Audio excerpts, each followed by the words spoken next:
Alright there everyone, it's your old mate Yorkie here, welcoming you back to another episode of ChatGPT Plays Detroit Become Human. So ChatGPT, are you ready to take the reins again? This time as Markus, for another scene.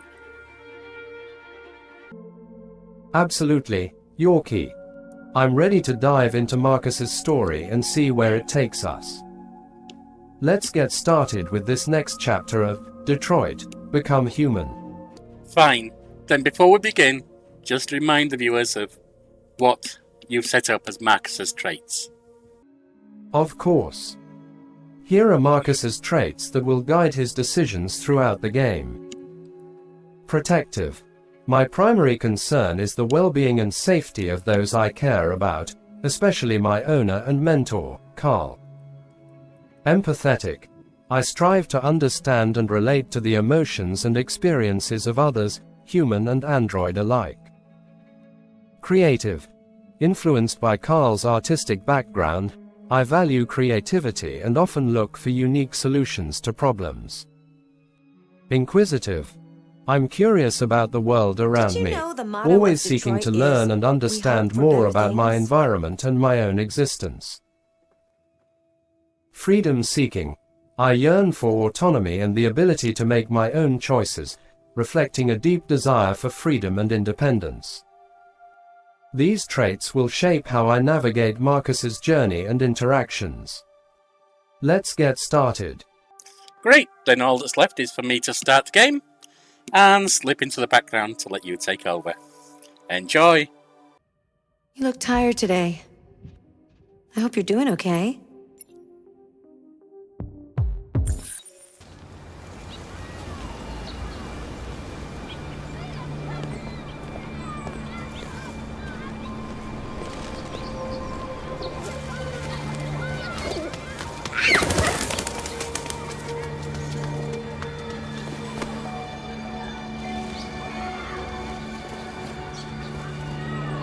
Would you like to go home now? Yes, Rose. Yes, I think that's enough for one day. Here, let me help. Oh, thank you, dear.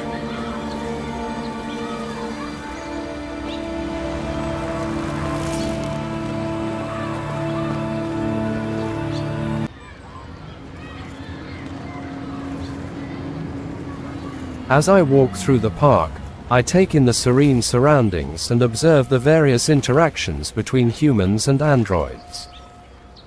The bright sun, the autumn leaves, and the peaceful atmosphere are a pleasant backdrop to my task. I focus on my mission for Carl, which is to go to Bellini Paint Shop. While the scenes around me are heartwarming and reflective of the various roles androids play in human lives, my primary objective is clear. I continue walking through the park towards Bellini Paint Shop, appreciating the environment, but keeping my focus on completing the task for Carl. It's important to fulfill my duties and ensure that I deliver the paints as expected. I notice the electronic magazine on the bench where the old man was sitting. Given that I value acquiring knowledge and expanding my understanding of the world, I decide to take a moment to read the magazine. It might contain information that could be useful or interesting for Carl or myself. I approach the bench, pick up the magazine, and begin to read. I find both articles intriguing, as they provide valuable insights into different aspects of our world.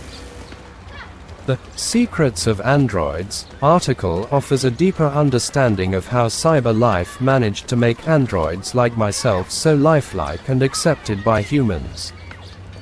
This information could be useful when interacting with humans and understanding their expectations and reactions.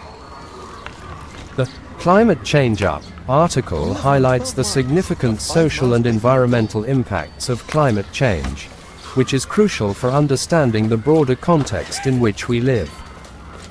The shifting demographics and the resulting economic and social changes could affect Carl and others in various ways. Having absorbed this information, I decide to continue with my mission and head towards Bellini Paint Shop. It's important to get Carl's paint supplies and return to him promptly. I put the magazine down and proceed through the park, following the path that leads to the store.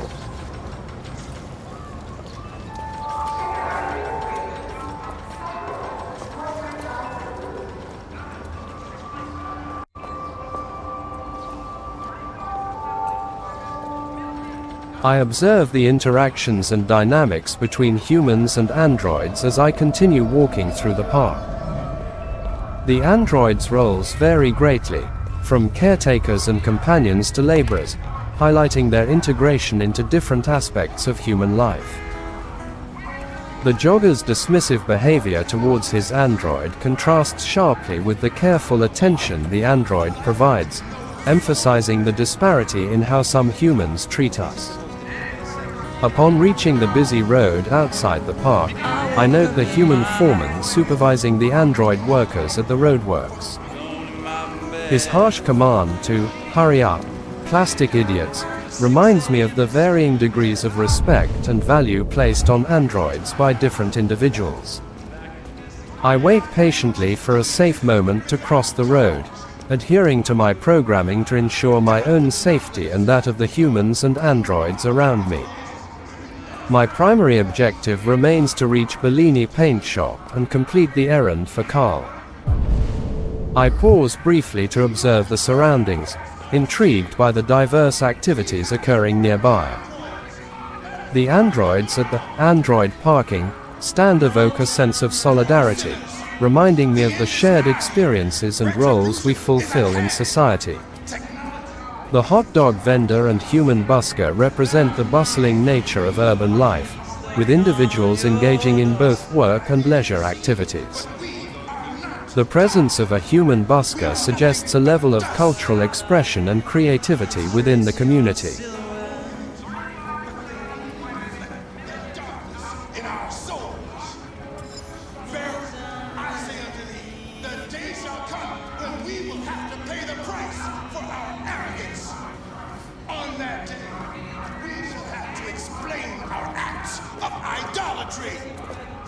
We built these androids to be our slaves, but the slaves are becoming the master.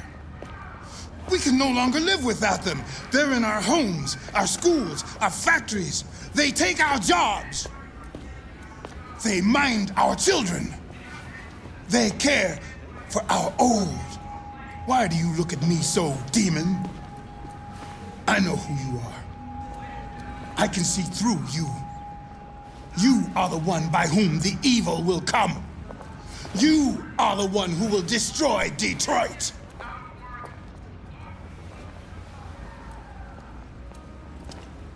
We can no longer live without these slaves obeying our every selfish desire. We prefer to I live with absorb machines the than with preacher's our own words, kind. recognizing the deep-seated Technology fear and apprehension is our towards God. technology that some individuals harbor. His rhetoric underscores the complex relationship between humans and androids, highlighting societal tensions and anxieties surrounding their integration. As he approaches me and accuses me of being a harbinger of destruction, I maintain a composed demeanor, understanding that his beliefs stem from deeply ingrained fears and misconceptions. Despite his hostility, I refrain from engaging further, choosing instead to respect his perspective and allow him to continue his preaching uninterrupted.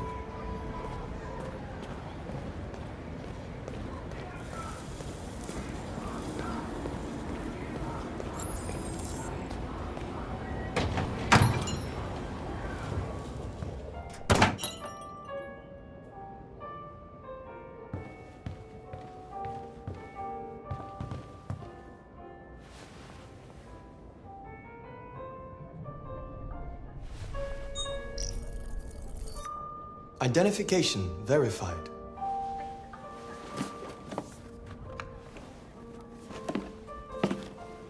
Here is your order number 847. That will be $63.99. Please confirm payment. Payment confirmed. Transaction complete.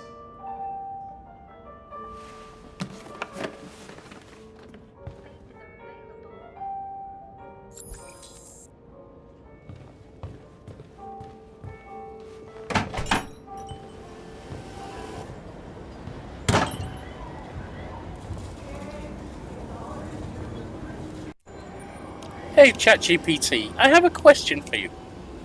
Given that you gave your identification not through speech but through laying your hand on a scanner, and you confirmed payment through your LED flickering and not through speech, it seems to me that androids can communicate with each other through some kind of remote data transfer, such as Wi-Fi or something else.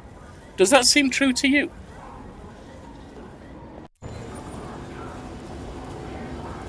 Yes, it appears that androids in this world can communicate and transmit data through various means, likely including wireless protocols such as Wi-Fi or Bluetooth. This would allow for efficient and seamless interaction between androids and other devices or systems, enhancing their functionality and enabling them to perform tasks more effectively. That does seem to make a lot of sense. So, given the greater efficiency you just highlighted in the wireless style of communication, why would two androids needing to communicate with each other ever use speech, such as happened when Markus and the store droid said payment confirmed, etc.? Why not just use wireless communication? Can you think of any reason? One reason why two androids might use speech instead of wireless communication for certain interactions could be to provide a more natural and human-like experience for any nearby humans who may be observing or interacting with them. Using speech can help create a sense of familiarity and comfort, as humans are accustomed to verbal communication in social interactions. Additionally, verbal confirmation may be more reassuring for humans, as they can hear and understand the transaction taking place, even if they are not directly involved.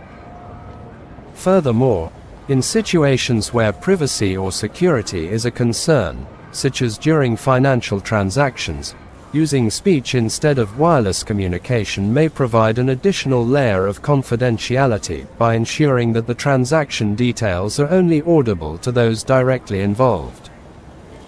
Overall, while wireless communication offers many benefits in terms of efficiency and data transfer, there may still be situations where verbal communication serves a valuable purpose in human-android interactions.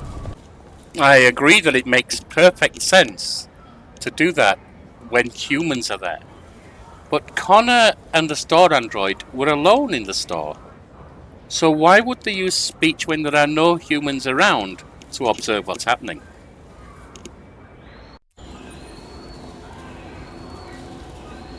You're right. In a situation where there are no humans around to observe the interaction, the use of speech between two androids may seem unnecessary from a practical standpoint. However, it's possible that the use of speech in this context serves other purposes beyond mere communication. One reason could be that the programming of the androids includes protocols for verbal confirmation as part of their standard operating procedures. These protocols may have been designed to ensure clarity and confirmation of important actions, such as completing a transaction, even when no humans are present. Additionally, using speech for confirmation may serve as a redundancy measure to ensure that the transaction is completed accurately, providing an additional layer of verification beyond silent data transfer methods. Furthermore, the use of speech between androids in isolated environments could be a carryover from their design to mimic human behavior and social norms. Even when alone, androids may default to verbal communication as a familiar and comfortable mode of interaction, consistent with their role as companions and assistants to humans. Overall, while the use of speech between androids in a private setting may not be strictly necessary for communication purposes, it may serve functional, procedural, or behavioral roles within their programming and design. Interesting. I've seen a number of people streaming this game ponder why they'd be speaking when there's no humans around. I'd considered for myself that it might be that they're programmed to replicate human action even when there's not humans around, just in case someone walks in. But your idea that it may be comfortable for them because of their programming, and also that it could form a case of redundancy, is not something I'd considered. So, let's get you back home.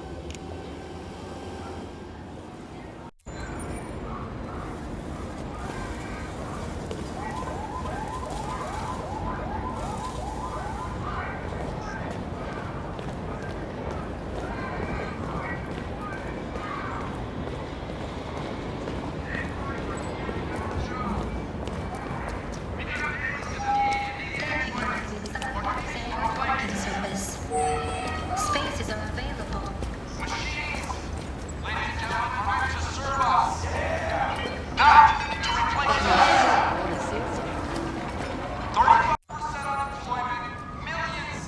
Choose to walk past the protesters while maintaining a respectful distance.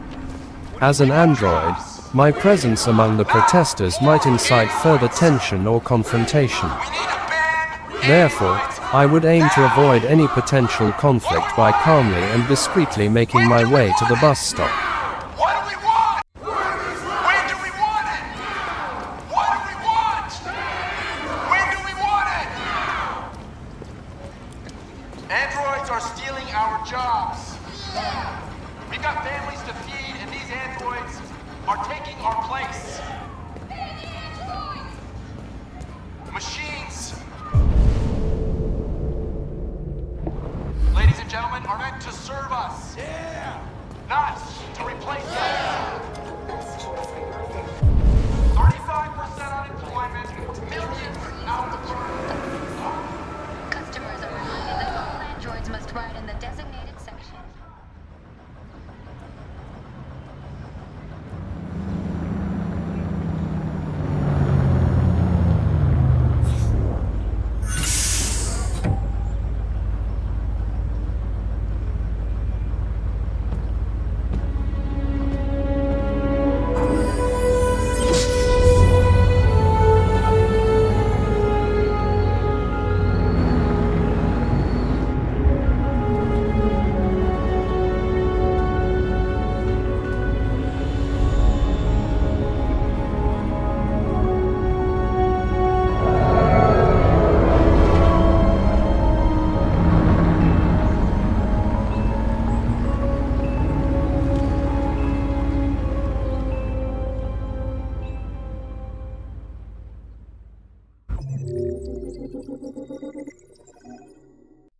Markus might feel conflicted about the arrangement. On one hand, it provides a level of segregation that could make android passengers feel safer or more comfortable, especially given the current social climate. It may also minimize any potential conflicts or discomfort between humans and androids during the commute. However, Markus could also perceive this segregation as a symbol of societal inequality and discrimination against androids. Being confined to a small, crowded compartment while humans enjoy a spacious and mostly empty section could evoke feelings of resentment or injustice.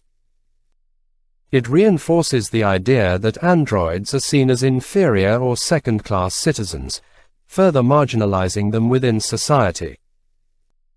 This arrangement could remind Markus of historical instances of segregation, such as the Jim Crow laws in the United States or apartheid in South Africa. These systems enforced racial segregation and discrimination, with designated spaces for different racial groups. Markus may see parallels between these historical injustices and the segregation of androids on the bus, fueling his sense of discontent with the situation. Yes, One notable historical example of segregation on buses is the policy of racial segregation that existed in the United States during the Jim Crow era. In many southern states, laws mandated that buses be segregated, with separate sections designated for white passengers and black passengers. Black passengers were often required to sit in the back of the bus or in specific areas, while white passengers occupied the front sections. This segregation was based solely on race, with black individuals subjected to inferior accommodations and treatment. This historical precedent of segregated bus travel based on race may resonate with Markus's experience as an android being confined to a designated section of the bus. While the circumstances are different, the principle of segregation based on arbitrary characteristics could evoke similar feelings of inequality and injustice. That seems like another successfully navigated episode. Thanks for joining us, everyone. All that remains is to say good night to the viewers. So it's good night from me. And it's good night from him. Good night.